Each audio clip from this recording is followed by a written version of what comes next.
What if? Ang pagkatalo ni Luffy ang dahilan kung bakit kikilos na sina Shanks at Dragon. Matapos matalo si Luffy sa pinakamalakas niyang anyo, maaaring ito na ang sandaling hindi na pwedeng manatiling nakatingin lang sina Shanks at Dragon.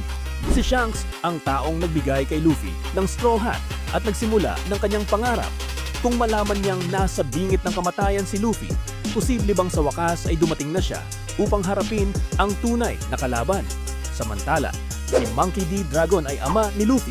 Sa buong kwento, bihira siyang direktang makialam. Pero kung ang pagbagsak ni Luffy ang magpapabago sa balanse ng mundo, maaari bang ito na ang unang pagkakataong lumaban siya para sa sariling anak?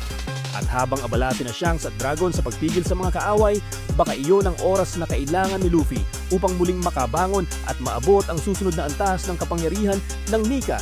Kung mangyayari ito, maaaring ito na ang simula ng pinakamalaking digmaan sa kasaysayan ng One Piece. Theory lamang ito batay sa mga kasalukuyang pangyayari sa manga. Ano sa tingin mo? Darating ba sina Shanks at Dragon o si Luffy mismo ang babangon ng walang tulong? Sa tingin mo, sino ang unang darating para tulungan si Luffy, Shanks o Dragon? Comment your theory below at huwag kalimutang mag-follow para sa susunod na One Piece Theory.